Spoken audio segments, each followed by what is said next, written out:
And it's the only way to go. As soon as I start looking at it on script, I go out the window as soon as it's got to be on script.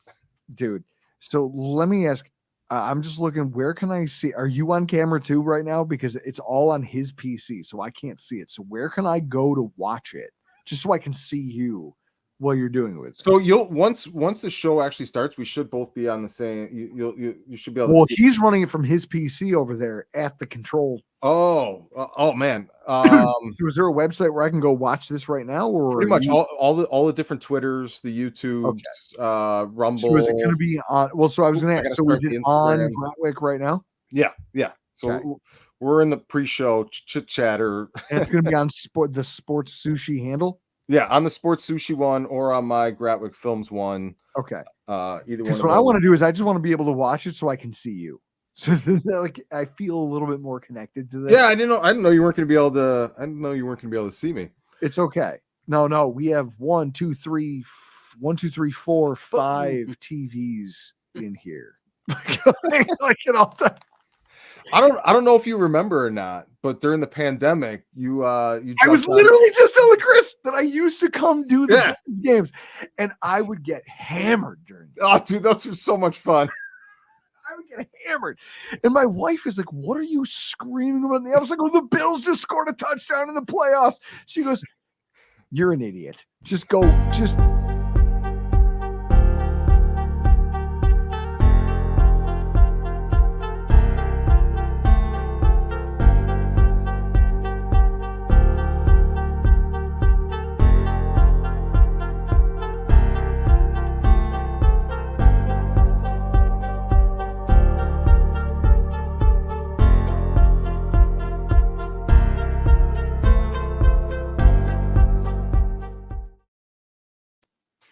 So I just totally stunned you right there in the middle of our story while the 30-second countdown happened. I thought we were going to be able to keep going, but it hit us with the mute there. All right, so this week we're talking sports is a business. People always say professional leagues are a business, but what exactly does that mean? Drew Gier from the Rockpile Report is joining us tonight to discuss everything from financial implications to media criticism to fan reactions. In business, time is money. There are standards and expectations that ultimately boil down to the bottom line. Regardless of the circumstances or excuses, results matter. So Sterling, my normal co-host for the show, will be joining us shortly. He had some things to take care of. In the meantime, we've got Drew Gier from the Rockpile Report joining us. Drew, if you want to give a brief little introduction and follow it up with the answer to my first question, which is, what does sports as a business mean to you? First of all, thanks for having me on. I'm Drew Gier, the host of the Rockpile Report. You can find us on Twitter at Rockpile Report. Also, you can find our podcast. We are the pettiest, hardest drinking Bills podcast that anyone will ever find. We're also the oldest. We predate. We predate Rex Ryan. We predate most of the national media and local media getting their Bills podcast put together. We are the nicest thing that Joe Miller and all of the guys that he's put together have ever said is that, we do this show every year at a bar called O'Neill's ahead of the season, right across the street from the Bills Stadium. That's where my uncle has parked for 25 years, right in the corner there. So we do a show there every year from the bar. And it was John Fina, and it was Joe Miller from Buffalo Rumblings, and it was also his name's escaping me, from the Locked On Bills, Chris? Joe Marino. And Joe Marino called me the Mel Kiper of Bills podcasting because he goes, "You were doing this before anyone cared what it was about." And that meant so much to me because we've been doing this, Chris and I, as a hobby. My producer and I have been doing this for a long time, and I've seen fads come and go. I've seen styles come and go. I think honesty is best. And when I hear sports as a business, the first thing I think of, look at this current, I love that we're doing this Super Bowl week because there is no bigger emblem of sports as a business is the fact that Taylor Swift and all of her presence around the ascension of the Kansas City Chiefs all the way to the Super Bowl.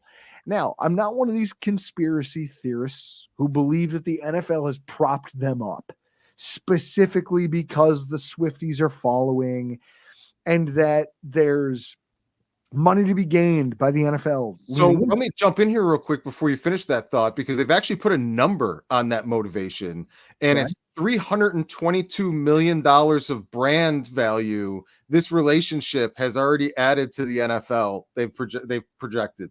Sports is a business, baby. Yeah. And this is so there's plenty of motive there to advertise that relationship as much as possible. And this is exactly what we're going to talk about. It's this idea that you don't exist in a vacuum. You don't just do the thing you're doing because people enjoy it. You do it because it's profitable. Now, the players don't get paid what they get paid because people like multi-billionaire benefactors feel like they want to watch them do it. They do it because they know that player X who makes X will put asses in seats that makes this worth Y. Famous movie quote here for you. Mm-hmm. When's the last time 80,000 people showed up to your science experiment? Mm-hmm. Exactly. Whoa, do you know the movie? I don't. Oh, the fucking program, bro. See? When they're trying to get Joe Kane back and he's in front of the panel and they're the guy with the bow ties all complaining that the football program shouldn't run the school. And the coach is like, when's the last time 80,000 people showed up to your science experiment, buddy? And so this is it. Like I actually had a conversation with somebody on Twitter today, and I don't engage people on Twitter, especially when they start talking about sports. I wish I had your restraint. I just don't. I made it I think New Year's resolutions are stupid, but I agreed I'm not going to talk to people about sports on Twitter because it's a waste of time. But I'd be respectful to him, and it didn't last long. A guy commented about something about how I said basically Nick Saban punched out of the NCAA because he saw where the NIL thing was going. Yep. And he saw that the transfer portal and the NIL program, while being good things, have no restrictions and no guidelines in place. And so it's anarchy. And that something bad is coming. He said, there's going to be a lightning rod event that shows everyone this is a terrible idea. Oh, when one of these 17, 18-year-olds kill themselves in their Ferrari or the Lamborghini that they bought off this. Well, and maybe not even that, because kids do that all the time. But there's something that's going to happen that's going to bring everyone's attention to the fact that, wait, we've let this go without governance for too long. And by that point, it'll be too late. Something will happen, and it'll be detrimental to the entire game of college football. So he punched out. And somebody came in and said, well, his money, and he made this, and he could have given that money to teachers. And I go, whoa. He made $10 million a year. Yes, that's a lot of money. But also, you look at the collegiate landscape, and you want to talk about sports as a business. The Alabama Crimson Tide in 2023 made $214 million of revenue for that university. You don't think that gives them an incentive to pay him more? To maybe give some of his players who might not academically qualify a pass here or there, who may not, because ultimately this thing that he does butters the school's bread to a degree that no one else on because he's talking about how, well, other teachers do this and they put people into actual careers. Guess what?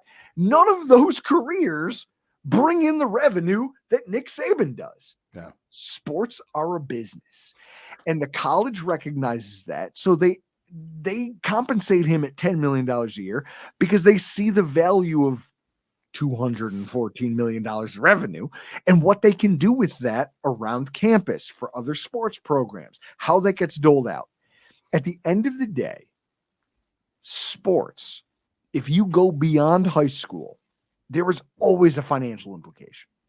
There was always a financial implication. You just have to look at where it leans and you can figure out where things are going. Here's one of the underlying parts of this discussion that has to be factored in throughout it.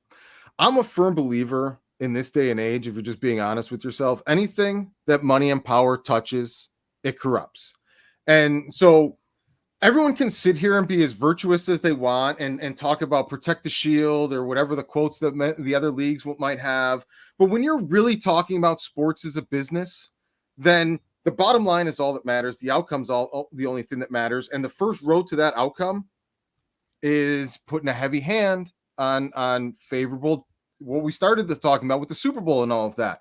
And it's already been argued during the Tom Brady court cases that the NFL is sports entertainment and not a sports league. So if they wanted to rig games, technically they could, because it's for entertainment. But before we get too far down that whole element, I want to circle back to the NIL that you brought up and ask you a question that came up on the show a few weeks ago when we were talking about parents in sports. The NIL part is kind of okay. So the pendulum was always over here forever of taking advantage of players. They're not getting anything except maybe a free education, and even that's become a joke. So we're clearly at the extreme end of taking advantage of these student athletes.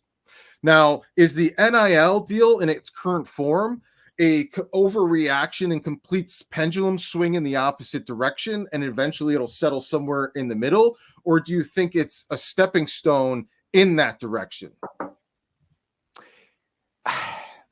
I don't really know how to answer that. Like, I don't know.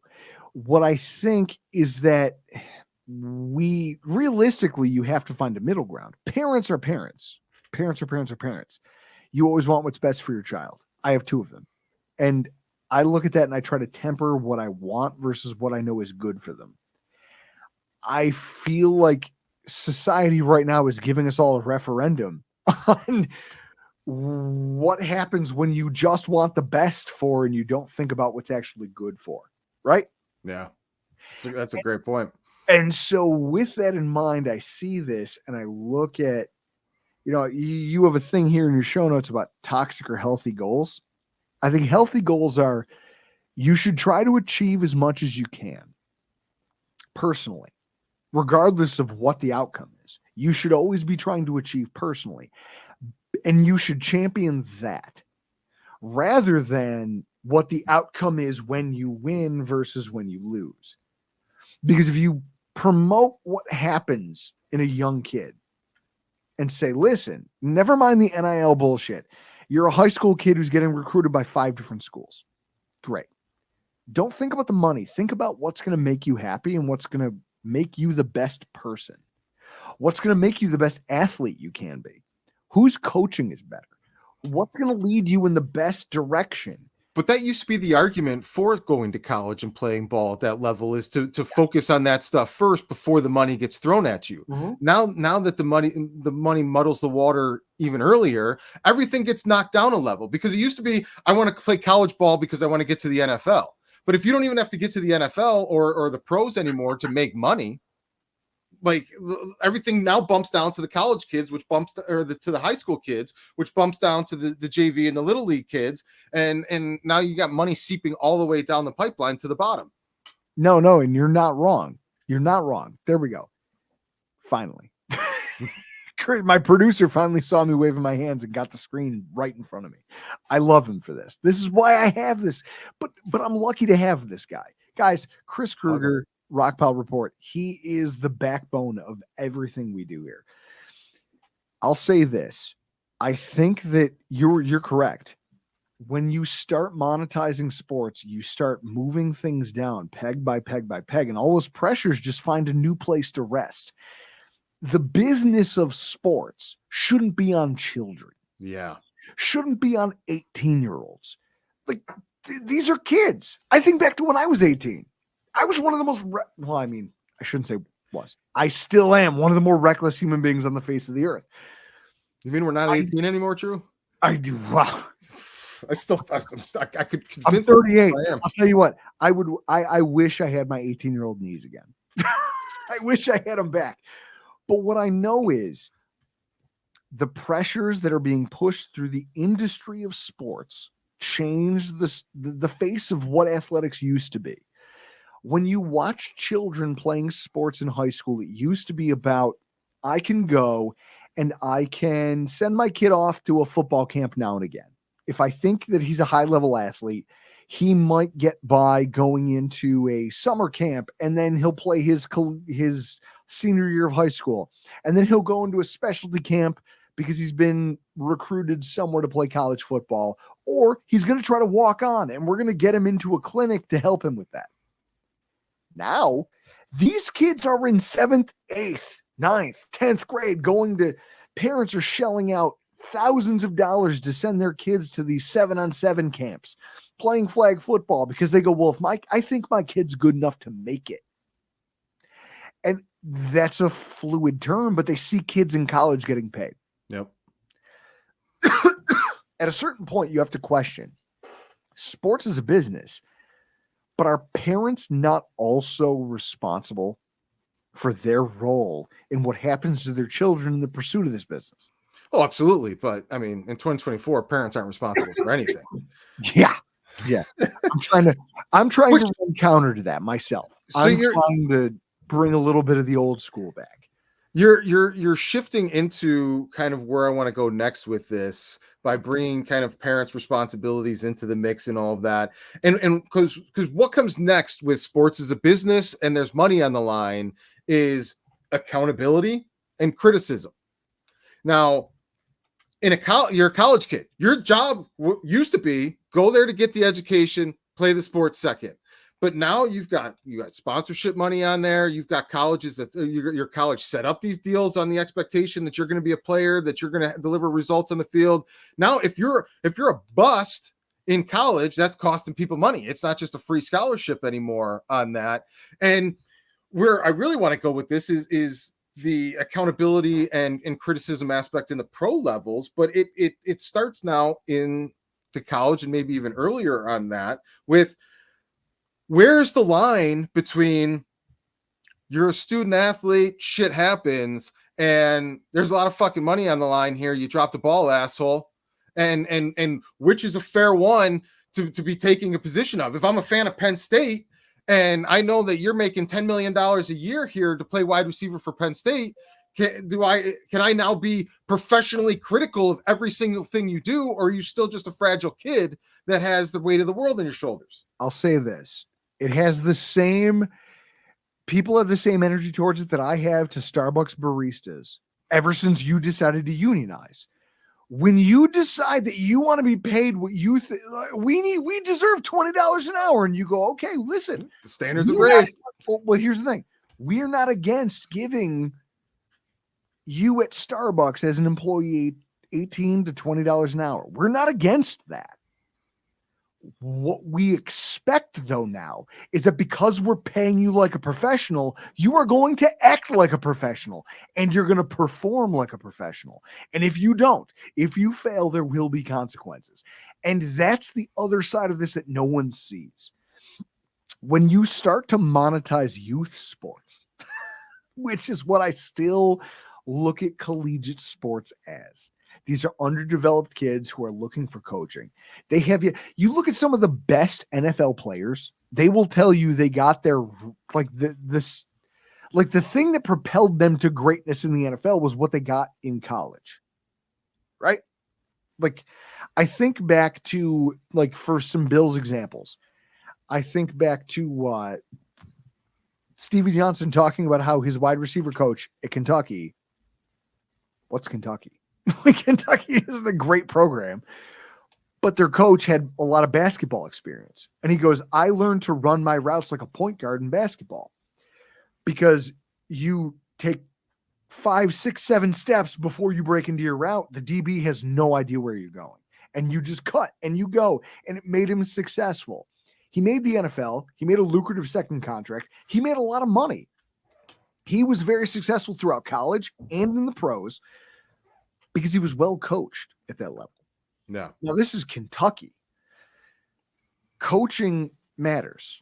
And at the same time, what you're doing is you're saying, listen, if he hadn't performed for Kentucky the way he had, they would have benched him for some other kid now in this current climate, because they're looking at it going, we're paying for you. We're paying for your production. So those first year, how coachable are these players going to be? Well, and this is the idea, though. That first year or two where Stevie Johnson wasn't really a name, he didn't matter in any landscape. He was never going to get drafted in the NFL. And then he had a strong final year of college. And because of good coaching, at the last minute, he latched on figured it out, made the pros, then spent 2 years just kind of mired in mediocrity until he became what he was. Yeah. Those opportunities will disappear because what you're going to do is you're going to professionalize those ranks of college to where coaches now go, listen, I'm paying for you to be a professional. I expect you to execute. You're going to be that Starbucks barista who, if you're making $25 an hour, you better not bring me a cold drink when it's supposed to be hot, because I expect you to perform like a professional because you're being paid like it. Well, guess what? You can't put that pressure on what is supposed to be a developmental league. And I think that there is a pervasive thing that's going to happen long-term to the NFL because of this. Now, I want to go back to something that a friend of mine argued about with me years ago when colleges started going to the veer offense and spread offenses to try to hide shitty offensive lines, teams that didn't have good blocking schemes, and ultimately that couldn't recruit good blocking. They found ways to be competitive because they could score points behind these spread offenses. Yeah.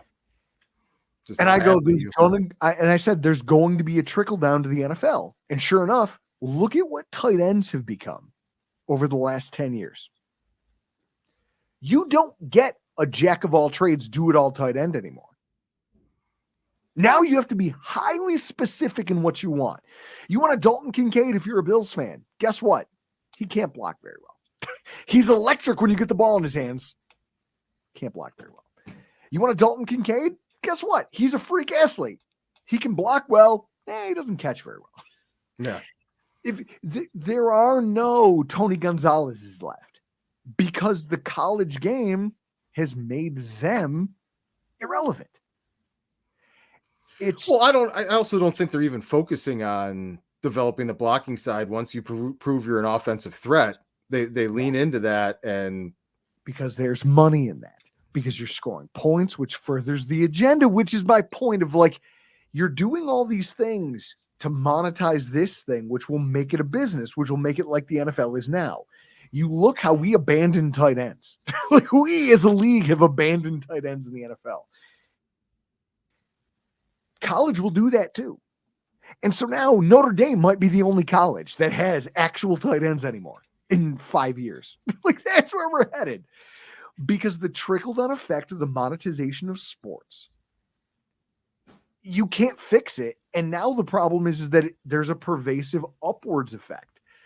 The NFL can only draft what's available. So for all of us who love football as we currently see it, you're gonna see changes. There will inevitably be less one-tech D tackles. Why? Because if defensive tackles don't perform, they'll fall by the wayside. But what is a one-tech D tackle? That's a kid who isn't paid to get sacks. He's not paid to. He's paid to eat space and manhandle 1 to 2 300-pound men at a time. And that will fall by the wayside. Because realistically, the guys who are going to get paid are going to be the guys who make the flashy plays. And this is where football is headed. And eventually, across a long enough timeline, you end up with a wholly different sport. And it's everywhere. It's not just football. It's happening at every level of every game that's out there. You want to talk about money as a sport? Here's just money in sports. Here's something. The NHL trade deadline. Now, my producer, Chris, can speak to this. Chris, did it not used to be one of the most, like it was one of the most electric weekends or days of the year? It is, and it still is. He says that. But now here's what I'll say. You've watched over the last 4 or 5 years, there are no more blockbuster trades. Now, the biggest trade that gets made is like this guy was overpaid anyway, but he's a name, so he got shuffled to some other place. Salary dumps, rental players. Salary dumps, a lot of rental players, but rental players who aren't names, not stars on the last year of their deal. They're mediocre players. They're high-end mediocre, but they're still mediocre. What that is a league whose salary cap, because of the way that their league is gone, is flat year over year over year, but inflation keeps pushing contract prices up. GMs don't want to trade anymore. They go, listen, we're not buyers anymore. No one is. There might be 1 or 2 teams at the NHL trade deadline this year who buy at the deadline because they look at what the future holds. They look at their salary cap and go, listen, we'd love to give our fans a winning team, but we don't want to spend that extra $5 million. Yeah. And that's where sports is a business. And we go as fans, we pour our heart and soul into this. We pine for star players. We pine for wins. We pine for what we think will bring our city a title. And the GM and the coach, the owners sit down and go, we get the calculator out, and what can we do to fill this seat? How long can we keep this era intact and keep our jobs and be living the dream? Yeah. Because it's not for long in sports. So if you can put an era together, even if you don't win a championship, but you're there 10, 15, crazy 20 years, freaking that ultimately is better than one Super Bowl win. And then freaking we swap out and a regime change. And that's where if we're going to transition a little bit into sports as a business and use the Bills as an example, this is really where it hits home for me, because so to start with, I think there's two different factions of fans, and I think they're quite prevalent within the Bills fan base. One fan is the old school people that know this is a business. Like, if you're not getting the job done, get somebody else in here that's going to get the job done.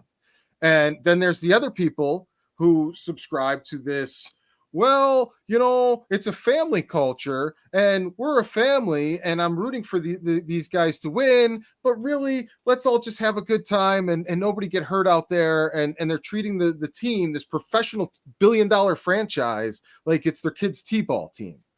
And that to me, depending on which way you lean, depends on if you're chasing championships or if you're just maintaining the status quo and everybody's keeping their jobs and everybody's happy and we've got this family culture.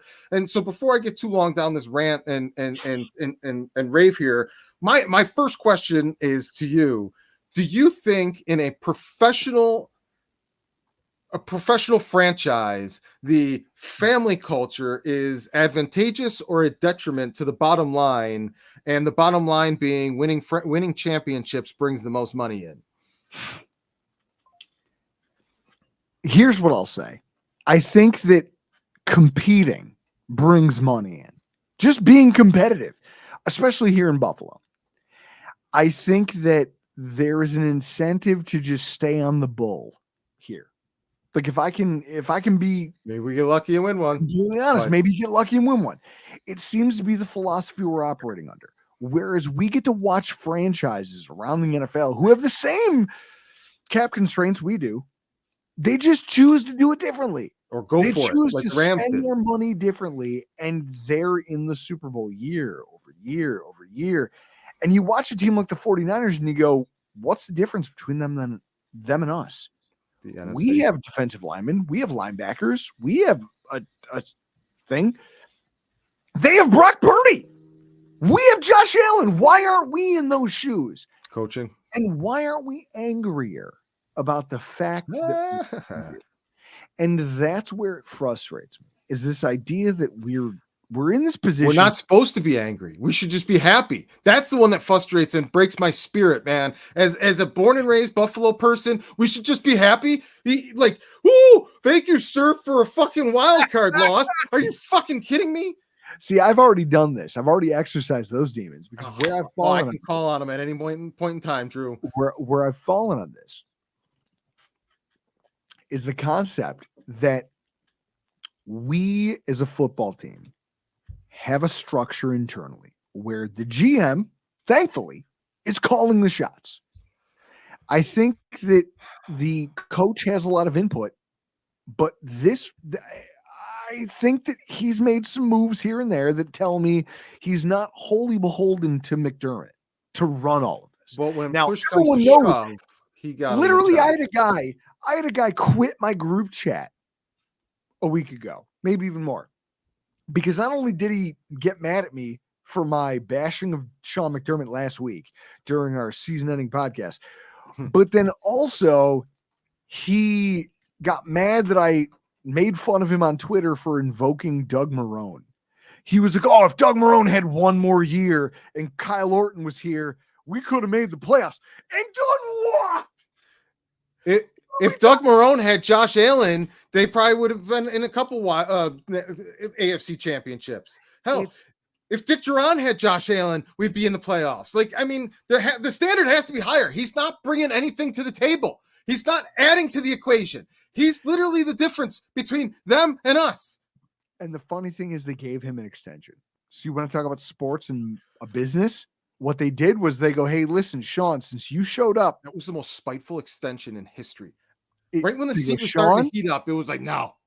They go, Sean, since you showed up here, this thing has been more interesting. So we're going to keep it going. Why? Not because they feel like they're any closer to a Super Bowl, but because it's what keeps putting us in the seats. Tyler Dunn saved his job. Realistically, everyone out there who's afraid of going back to the drought, I look at them and I go, you guys are cowards. It's PTSD. I get it. We went through one of the worst things in professional sports, the longest drought. They made documentaries. But it was literally the mindset that they're defending now of don't do anything drastic. It could always be worse. That kept that drought going so long. My thing is always, I lived it.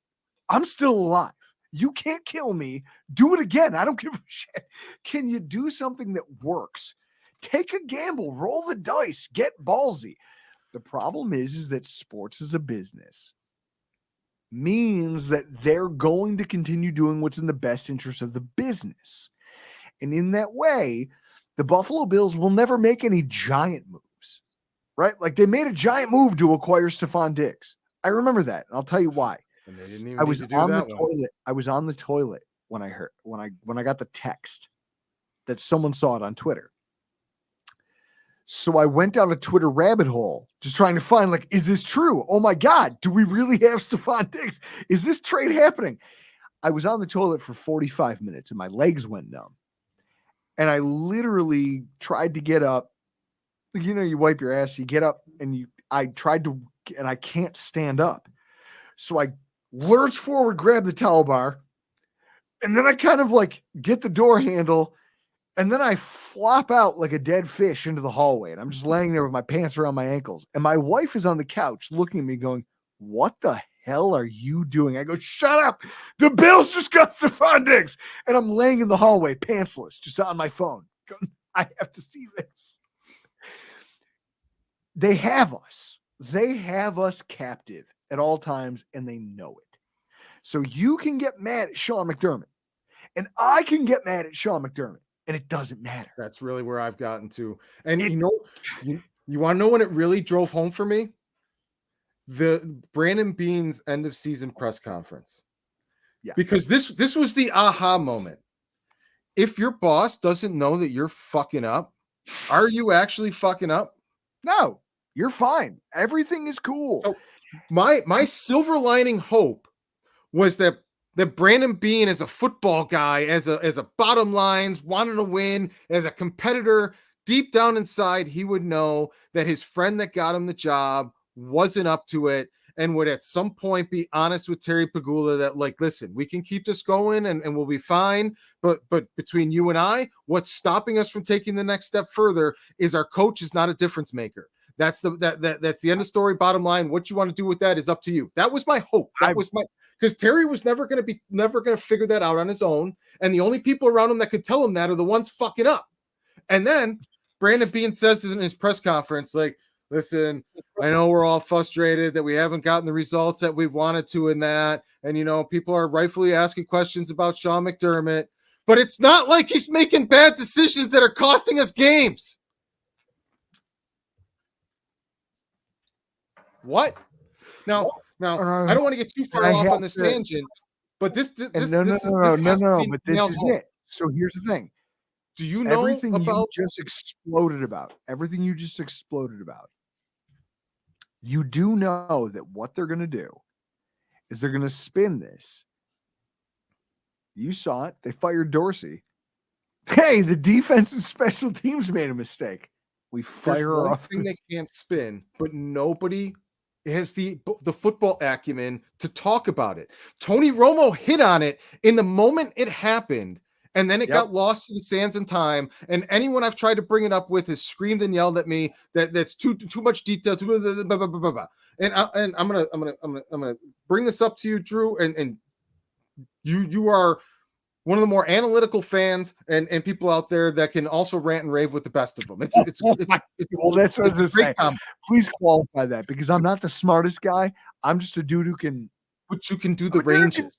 Understand a little of X and O, and I can also rant.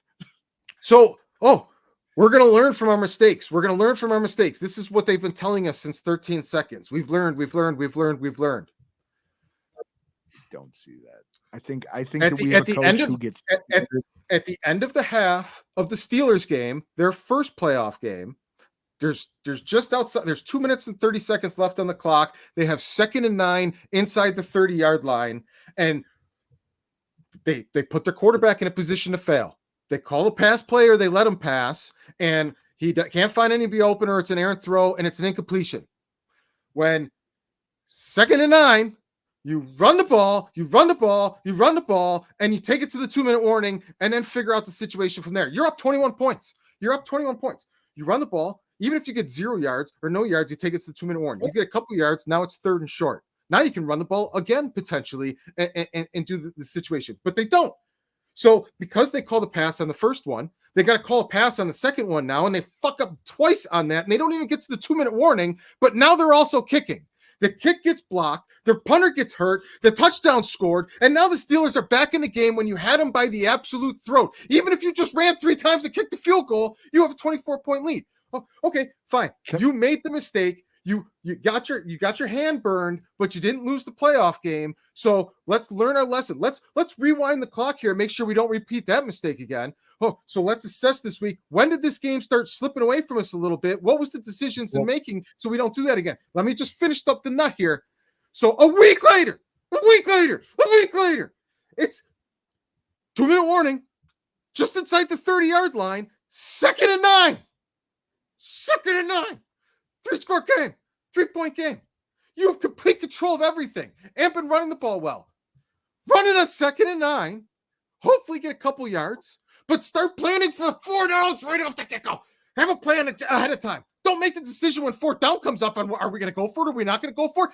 Plan ahead. Hamlin, cut him loose. Plan ahead. So you call a run on 2nd down. If you get a couple yards, you're in good position to call a run on 3rd down. And now if it's 4th and short, you've got a big giant fucking quarterback with the season on the line, with the game on the line, and you got to throw. And oh by the way, you don't want to score right away because you already learned that lesson the hard way. Because we learned from that if you give him any time, he's going to screw you. So fucking field goal in 2 minutes on the clock, and fuck going for a quick touchdown. What are we doing here? There's no decision. Now, this is as dumb as the fucking first the Seahawks throw on the 1-yard line for the Super Bowl. We actually just made fun of that tonight during our podcast. We actually just made fun of that exact decision. Now, can I step in here? One week difference. Just like you, am disappointed in Sean McDermott. But if we're talking about this in terms of money in sports, what they do is they take all of this. Now, we feel it. You and I as fans. You're a fan. I'm a fan. We look at this through the lens of how it makes us feel when the team does X, Y, or Z. They don't feel this. They have no emotion about this. Yeah. So what you're trying to do, that's why I hate this family mindset. Sean McDermott doesn't care about Bill's Mafia more than I care about Bill's Mafia. So I understand. Mafia, it's not because I'm an asshole. It's not because I'm a hater. It's because I want you guys to stop feeling losses. I don't want people to lose anymore. Sean McDermott doesn't give a fuck. He's still rich. Let me ask you. Well, let me stop right there. We are still both assholes. We are still both assholes. But not for that reason. Yeah, but sure, for a dozen other reasons. There's not plenty of fair reasons. Give me the freaking. That's why I like you. This is why I'm here. Let's call a spade a spade. But what I will say is that they, right? The Terry Pagula, the Brandon Bean. Don't think that Brandon Bean isn't in that conversation.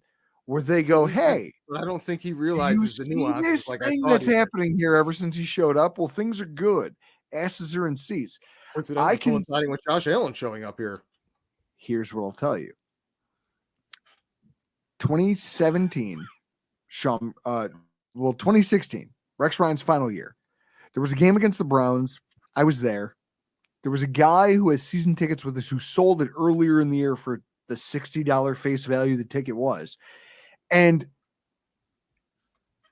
he found a ticket right next to us for $13 with fees on StubHub. For $13 with fees on StubHub. That was in 2016. Rex Ryan would go on to be fired. It was, first of all, it was the Cleveland Browns against the Buffalo Bills. You knew nothing good was coming out of that football game.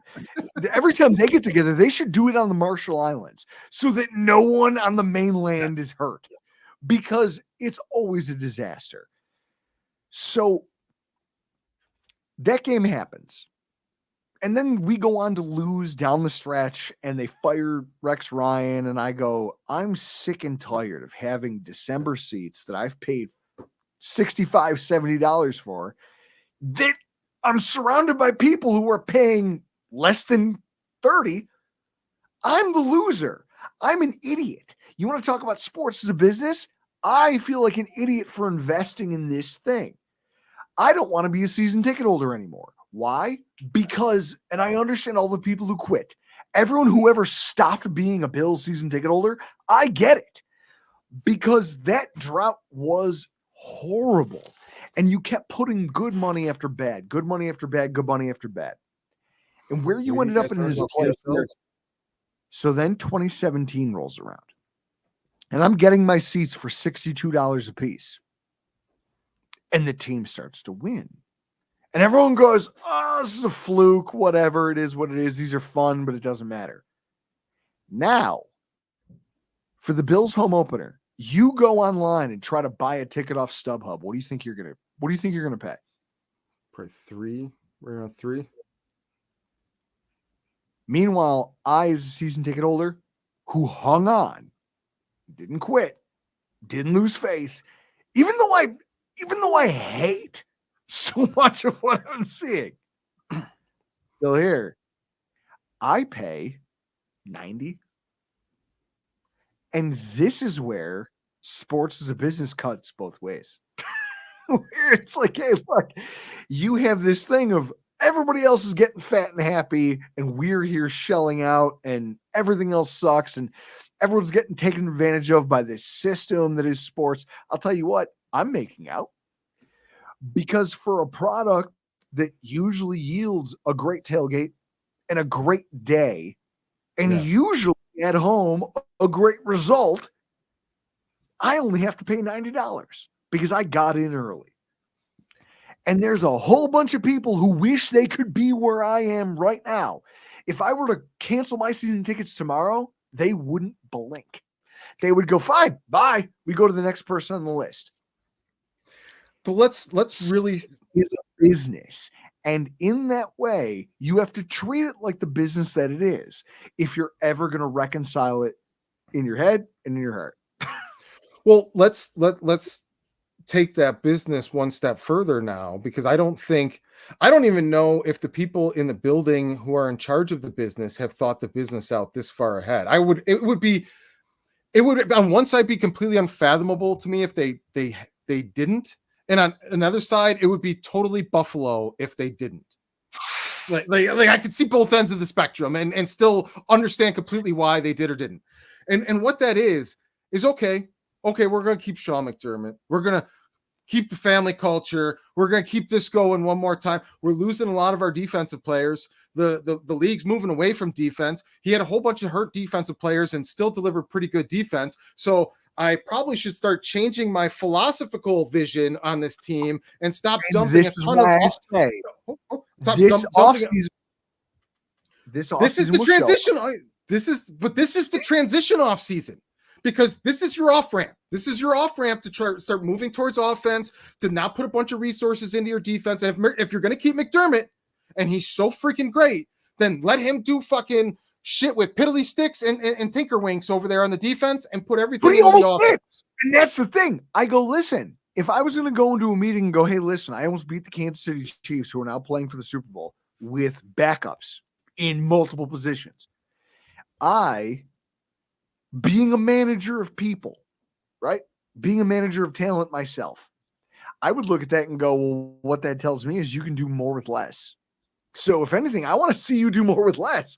I want to put you in a position, instead of feeding all these things you're asking for, what I want to see you do is earn your paycheck. You want to talk about money in sports? Hey, earn your keep, because we're paying you a ton. This is supposed to be your area of expertise. And guess what? It almost worked. So do it again. We'll give you depth, but we won't give you high-end talent. Your job is to go get us here. And instead, we're going to you think you have a chance to win with McDermott. That's the way to go. That's the way you have to go. But his ego isn't. If they draft another defensive player in that first round, they're going to. And this is where everyone needs to brace themselves, because everyone goes, "Oh, we need a wide receiver." Let me finish the final step of this. Well, what I'll say is being proved to us this past year that he's flexible, because when everyone said they'll never draft Dalton Kincaid, they'll never draft a wide receiver or a tight end in the first round, whether you liked Kincaid, whether you wanted Zay Flowers, they were all prospects in that range. You could have maybe traded up for Zay Flowers, but they would have given up shit on the back end. I don't know what those players are going to be. What I do know is that they made a point of trading ahead of Dallas to get Kincaid, which tells you our GM, regardless of what our coach thinks, is going, I need a playmaker. Yeah. Maybe he's watching this going, I need a second playmaker. Let me take the business part of this the extra step further. That's the real elephant in this room, in the Buffalo room, that is. This isn't just a typical regime that has a franchise quarterback and entering the later stages of his prime and freaking we've got a chance to win, and let's just keep going with we're going with the status quo here. The business hanging over this entire thing is you have this new fucking stadium coming down the pipeline, number one. Number two, you have PSLs coming down the pipeline that people are going to lose their minds over, even if you were rolling a Super Bowl championship into that new stadium. So let's look at the roadmap now. You have 2 seasons, next season and the season after that, before your stadium opens. So you could have gotten off of the McDermott train now and went all in on offense and started pivoting towards that right now, or we're going to run it back one more time. Okay, let's say you end up at the same spot next season. Now you're changing everything over the year before you run in there, because if you don't do it next season, you're definitely going to have to do it the season after that, when pitchforks and torches are out for McDermott and the offseason heading into your new stadium, because no one's coming if he's on the sideline. Now, here's what I'll say. I just watched myself in the video doing a thing that I've done in front of a lot of cops, which is this. Hey, but I'm still holding a beer. Like, I always have the beer in hand with that. This is where we're headed. Here's what I'll say. When you think about things long term, now you're talking to a guy who regularly tweeted at the Bills. I was like, you cowards, do the thing. After we lost to the Cincinnati Bengals, after we lost to the Chiefs, I was like, you cowards. Oh, you should see my 30-minute rant after the loss. Well, hang on, but here's the thing. I tweeted at them going, right now, announce PSLs. We're already mad at you. So I remember seeing that.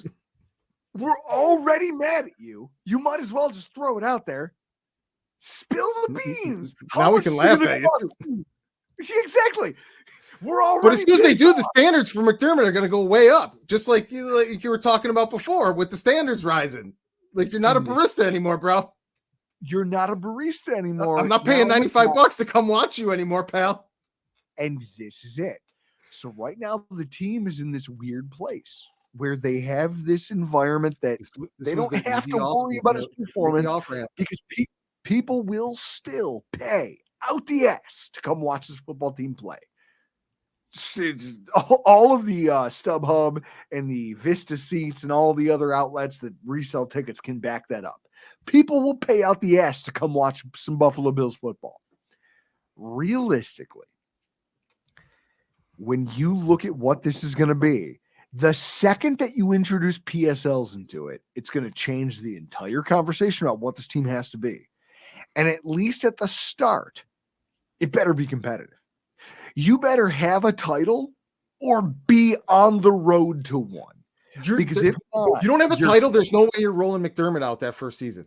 If between now and then you don't win a title in the next 2 seasons, you're not selling PSLs on McDermott's name. But you better have gone to one. You better have been there. You better have been in that conversation, because sports is a business. Worst thing they could do, recognize. We talked about worst thing they could do is get to another Super Bowl and lose it, because it will be like they lost 5 straight. Yeah. Twitter will lose its mind that they lose another Super Bowl. I don't give a. Can I say this? And I don't want to offend your listeners or my listeners, but actually, I don't give a shit if I offend. Fire away, man. This is no holds bar. Fuck Twitter. People on Twitter, like fair take. We're opinions, right? Like, I'm on Twitter and all I do is retweet memes, and I don't give people my opinions. I don't try to pontificate. I'm not out here like someone. I don't want to feel like we lost 5 straight Super Bowls, and Twitter's going to definitely make me feel like that.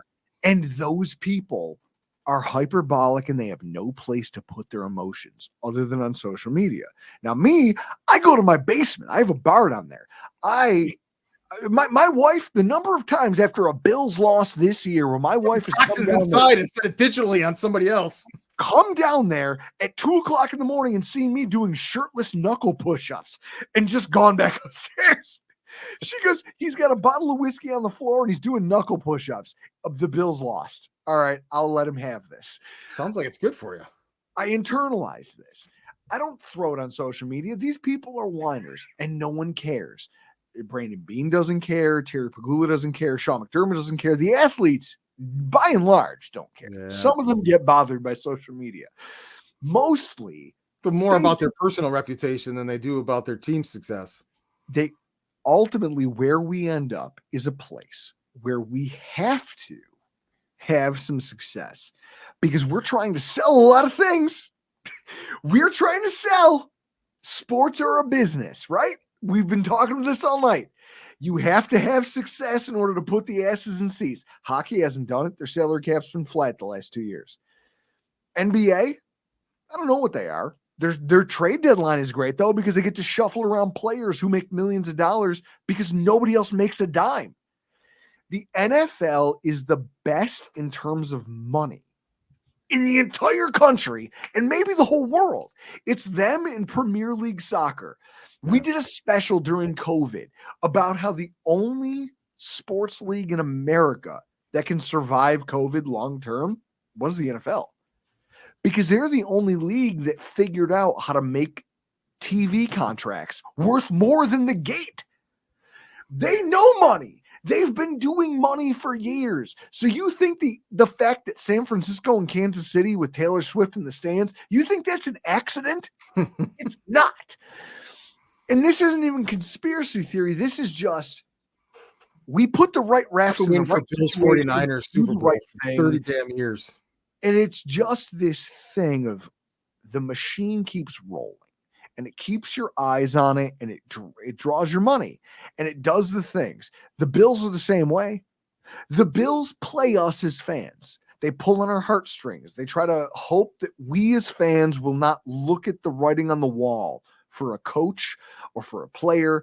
And they keep trotting them out there going, listen, this guy can get it done. And we're going to put out some hype videos and we'll make it all seem like it's great. Bunch of empty platitudes. We got work to do. We're going to watch the game film. Like, that's it.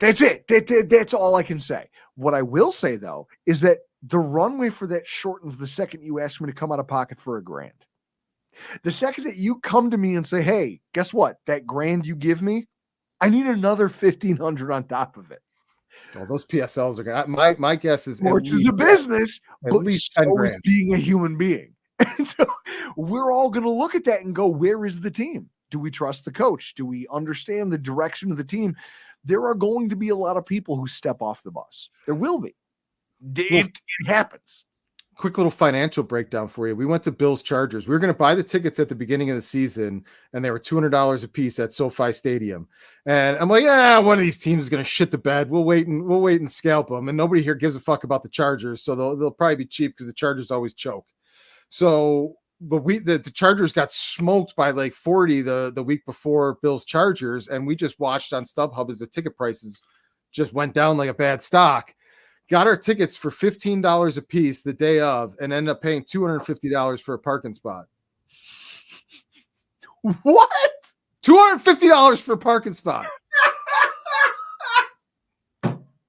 And because there's so much damn construction going on around there with the Clipper Stadium and everything else, there's one road in and out of friggin' Englewood. So they literally still got you. They still got you, even though you made it on the tickets. Yeah. It's just ridiculous. Sports is a business, baby. Yeah. This is it. So it's like Wu-Tang said, cash rules everything around me. Cream, get the money. We've talked about from the organization side, we've talked about it from the fan side. Here's one that this is one as somebody who considers themselves a writer and somebody that likes constructive criticism. This is the one that really chaps my ass. What is, in your definition, and under the context of sports as a business, how would you define the sports journalist's actual job? Well, I'll say this. I actually hold a degree in journalism. So what I'll say is your job as a sports journalist, if you just want to be that, is to report on the box score, get some quotes in the locker room. Tell me what you think you saw. Your take, because that's what sets you apart from everybody else. It's your personal opinion. Now, our friend Tyler Dunn, Chris, he's a friend of the show, right? Yes. Yeah. Tyler Dunn put out something wildly unpopular. But true. But here's what I like, is that he saved McDermott's job. If that doesn't come out, they miss. This is what I want to talk about. He saved his job because everybody lost their mind over business aspect. So you want to talk about what your job is as a journalist? Well, your job as a journalist is to tell the story. Tell the story of what you saw. And then aside from the news, you can also print your opinion. You separate the two, and sometimes you can bring them together as long as it's clearly stated what is opinion and what's fact. If you do them both simultaneously, more power to you. What I hate is that people villainize Ty Dunn for attacking Sean McDermott. They go, whoa, it was a poorly timed hit piece. Was it though? Because my thing has always been, if you don't like criticism, just win in sports. It could have been a better time hit piece if you wanted the team to close ranks and get their shit together and get the team float over everything if you just keep winning in sports. Kobe proved that. Hang on, whoa. Kobe proved that. You want to talk about business and sports? When Kobe's allegations came out, if we're just talking about sports as a business, the Lakers would have shut him down if he was anybody but Kobe. And at the same time, that dude was out there averaging 25 a night after the allegations, and they just let him roll. Why? Because sports is a business. That's a business. That's that company's bottom line. They're not going to put him on the sideline for morality's sake. So with that in mind, you've got a guy who decided to get on his soapbox that he built with his own two hands and complain about the coach, but then also tell the truth about some things that had happened. And everyone goes, he's an opportunist.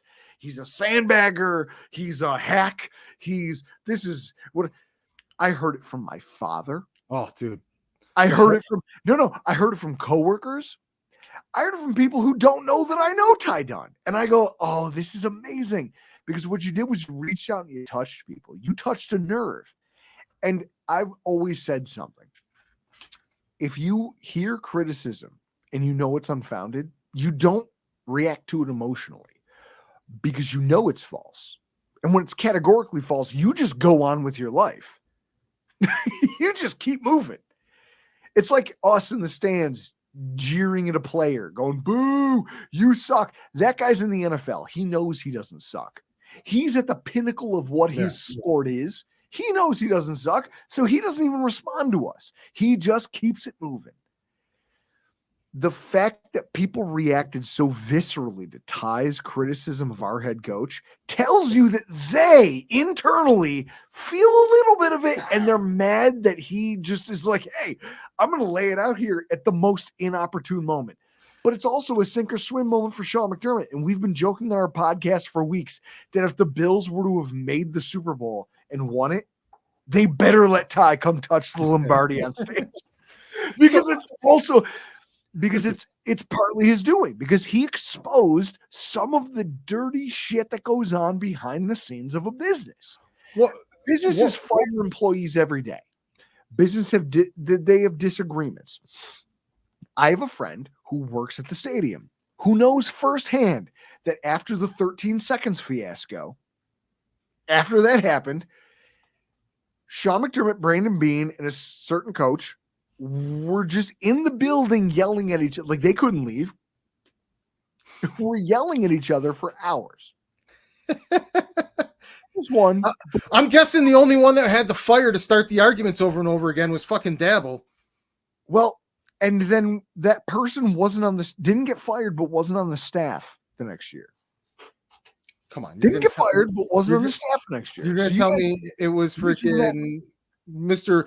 Nice Guy Leslie Frazier? It doesn't get upset about anything? Nope. So you guys can do your own math on that. I'm not going to put it together for you, but what I'll say is sports is a business.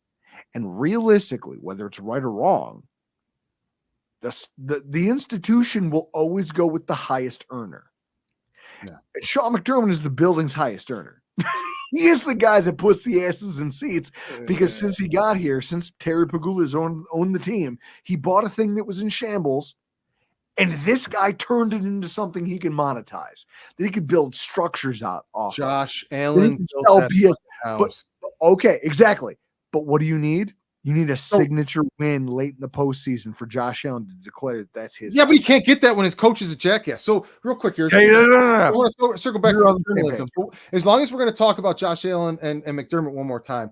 So I wanted to put a formula to this, Drew. I was so frustrated. I wanted to figure out exactly how much win probability is Sean McDermott bringing to the table versus Josh Allen bringing to the table. I wanted to come up with a logic. A logic breakdown that could get me somewhere near that. And there's a whole blog here on the Sports Sushi website that you can see the breakdown, the math. So you know what I did? Because I knew everybody would be, you cherry picked Josh Allen. So I didn't cherry pick Josh Allen. I sandbagged Josh Allen. The 2019 Josh Allen season, the one that before everyone credits 2020 as his breakout season. I just took the 2019 season, which, oh, by the way, I also wrote an article way back when about how Josh Allen's 2019 season proved he was already better than Jim Kelly, because that season alone was better than every single season but one of Jim Kelly's seasons. And yes, I understand the differences in the leagues, but still. Anyway, the thought exercise I did, what if every drought era coach had 2019 Josh Allen? Holy shit. So I factored it. How much time did you spend on this? I factored it like this. I took Josh Allen's passing, rushing, touchdown, and turnover stats for every 100 yards above the quarterback position as a whole that they had that season. I gave them 6 points. For every touchdown passes were 6 points. Every 100 yards was a field goal, and every turnover was minus 2 points. And that came to a total amount of points that he had above what they had. And then I broke those points up over the closest games of the season. So, like, let's say the point differential was 50 points and they lost the game by 6. I took 7 of those points, gave them a win, and now there was 43 to break up over the other ones. The average win total for the entire drought era went from 6.5 wins to 10.5 wins. And then you factor in what the Bills are getting with McDermott, and they were getting 10.5 wins freaking right around. You can go on there in front of. But basically, what it all broke down to is you could roll out Josh Allen and a bunch of fucking bums in his 2019 stats, not even the 20 and 20 and aboves, and you're going to win 10, 11 games in the season. You add Sean McDermott into the equation, and you're going to win 10, 11 games in the season. You're probably going to lose one because of bad coaching. That bad coaching game is in the playoffs every single year. So a scarecrow gets me to 11 wins. Doug Marrone gets me to 11 wins. Dick Duran gets me to 11 wins. Fucking Rex Ryan gets me to an 11 wins. You're adding nothing to the equation, Sean McDermott. What I love is that you broke this down mathematically about how much you don't like this guy. We as the Pettiest Bills podcast, I appreciate he's a generic because I hate things, but I have to prove all of my things so that I don't like. I get where you're coming from. Now, here's what I want to say as we kind of wrap this up. One last thing I want to say on journalism. What I'll say is that I think everything in football has a trickle-down effect. You see where we are now. You see the teams, and it happens. The teams that win the Super Bowl, every team tries to model themselves after that. Every team goes, well, the Chiefs are winning with Tyreek Hill. Well, we got to go draft the next Tyreek Hill. Turns out you can't. It's not that easy. Every team decides we're going to go draft the next, what was it? I'm trying to think of the Ravens. They're like, well, we'll build the best defense. Guess what? The best defense doesn't always win. That's just not how football's wired. Over the years, the business of sports has pivoted and changed, and it's like an octopus. It changes its shape and its color, and it morphs, and it does these things, but it's keeping us all here. We're all here talking about it, and that's all it cares about. Do you know what? Now, obviously, hang on, but obviously, the trickle-down effect is that it affects college now. Now the college ranks are what they are. And there will be an updraft, even if they don't see it coming. In 10 years, the NFL will be very different than it is now. It will be harder to find safeties. It'll be harder to find tight ends. It'll be harder to find linemen who block well. Oh, yeah. Linemen is going to be real hard. A lot of things are going to change over the next few years because of the business that this has become.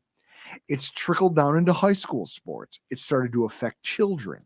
Now you're talking about parents paying money into camps to send their kids to hope they can get into one of these programs, but hit the ground running quickly so they can get one of those NIL deals and make a little cash. It's going to change the entire landscape of what we know of the game that brought us here to this conversation in the first place. Yeah.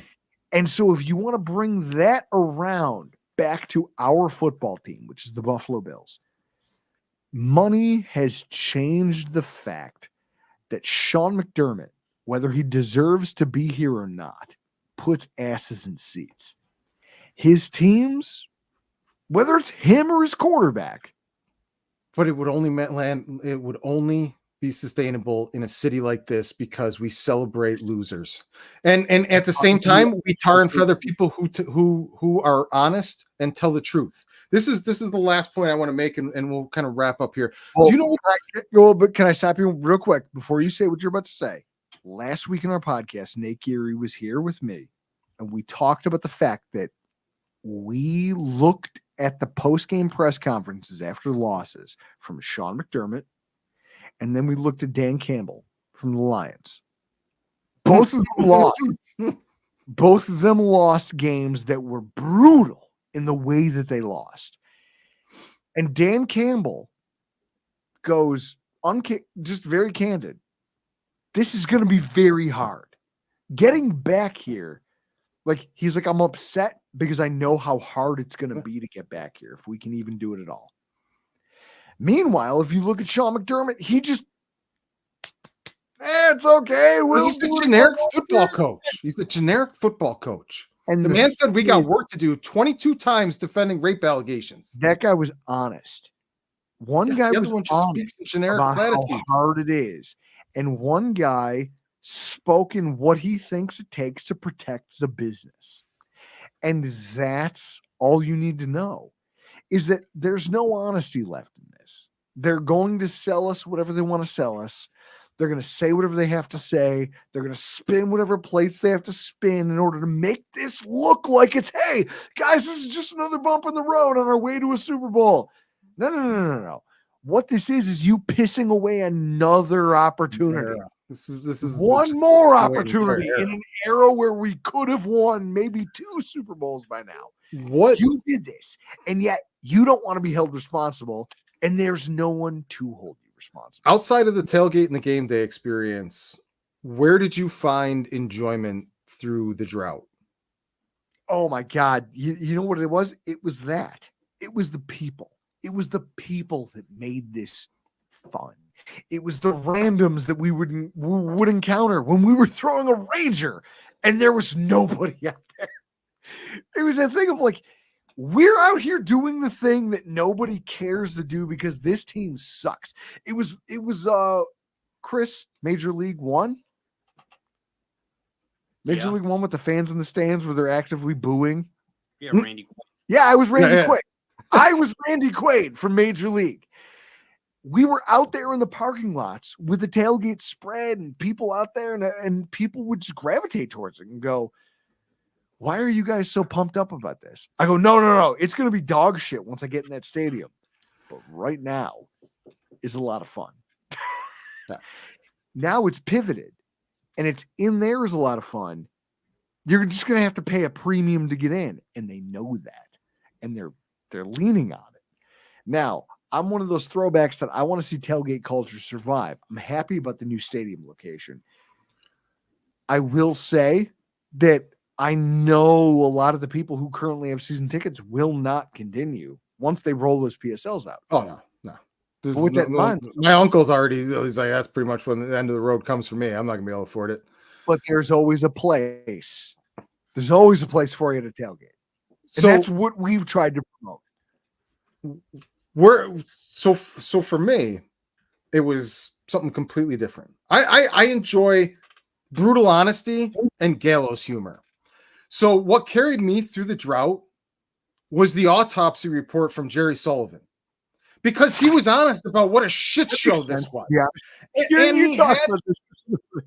And he had a historical frame of reference to throughout the history. He understood the pain in a unique way. He understood how bad people wanted it and had his finger on the pulse, but he wasn't going to bullshit people. He wasn't going to blow rainbows and snowshine up their ass. So I loved that there was a cranky asshole with a platform that just told it like it was and held everybody accountable and didn't give a shit about being liked. And what are you supposed to talk about after 17 straight years of shit, incompetence, stupid decisions? I mean, how do you keep putting lipstick on that pig? And the guy always found a way to make it funny, humorous, entertaining, and insightful. And ultimately, right when the team got good and there was something good to talk about, the fucking lynch mob comes for him and takes him away. Yes, he said his stupid shit on the train wreck report, but they already ran him off of the Buffalo News and want him out because he wasn't a homer. He's so mean to the team. He's a Brady lover. And it's just, it's such a bad reflection of our community that we can't handle honest criticism, especially when it's rightfully due. Here's what I'll say. Jerry Sullivan is a guy who I actually ran into one night. And if it wasn't for Justin Hulberg, things would have come off the rails. But because we were there to meet him, me, my producer, you guys almost got into it. My wife. Well, no, he was at the same whiskey bar we were at. And so I pulled the waitress aside. I saw him coming in with a cake for a birthday party. And I go, holy shit, that's Jerry Sullivan. Now, mind you, I ran into him at the parking meter and he was bitching about how much parking costs. And that's when I dawned on me. Right on brand. Hi, it's on brand. He's complaining with the price of parking. That's Jerry Sullivan. The guy's like the Buffalo fucking Curb Your Enthusiasm. Yes, he's Larry David. And yeah. then we walk into this whiskey bar and Larissa's like, my wife, I'm like, follow him. See if he's going to the place we're going. So she comes back. She's like, oh no, we are. He's going into Lucky Day. So myself, Chris, my producer, and our friend Justin, we all go in and we're sitting there. And I take the waitress aside and I go, hey, can you do me a huge favor? There's a friend of mine. He's upstairs. Can you just give him a note, but don't read it? Have you ever seen that TV show where they're like, don't just deliver it? Don't. It's almost like the Toby thing in The Office where he's like, hey, here's a present. And then she from HR, like his future wife, opens the box. She goes, it's just a rock. It's like, hey, Toby's like, on the note, I wrote, kill yourself, signed everyone. To take to Jerry Sullivan. And she obviously didn't take that. She looked at me. She was like, what's wrong with you? I was like, oh, I'm broken. I'm a bad person. I don't know what you want from me. I'm awful. Let me go back to drinking whiskey in a corner. Realistically, people will say things we don't agree with, but it doesn't make them wrong. Now, Ty Dunn said things people don't agree with, but that doesn't make him wrong about McDermott's characterization. They're professional sports journalists. They're supposed to break stories. Like, for Christ's sake, how do people not understand this? It doesn't make him wrong about what happens to people in pressure moments. What I'll say before I get out of here is that sports are a business. The Bills know that. They're never going to get rid of Sean McDermott unless they have to. Unless something egregious happens. Selling PSLs if they don't have a title to show for it. And this is where it's going to be interesting to see where it goes in the next 2 years. And this is the litmus test of what this franchise wants to be. Yeah. Is what happens in the next 2 seasons if we don't win that Super Bowl and you still want to trot out a $2,000 bill to me and to Chris and to everybody else who has season tickets and try to tell us that, well, you know, this thing you've been watching flounder around even though it should be thriving, pay more for it. Pay me for the right to buy tickets to it. You're going to find that there is a breaking point. The same way the drought era, because I've been calling this the gilded drought. Everything looks nice. Yep. It's all covered in it's all gold foil. But at the same time, we're not winning the thing that we know we could be. We now know we have the talent to win a Super Bowl. We're just not doing it. Well, that's only going to get you so far. And if you keep falling short of that, you're going to struggle to put people in those seats. Yeah. So we are very quickly approaching the litmus test for what this franchise wants to be. And in that way, I'm excited to see, but I'm also nervous as to how they approach this draft, how they approach free agency, the limited cap space. There's a lot of things there, but at the end of the day, I think we've gone through all of the cycles of how sports is a business. And also, Taylor Swift being at the Super Bowl is not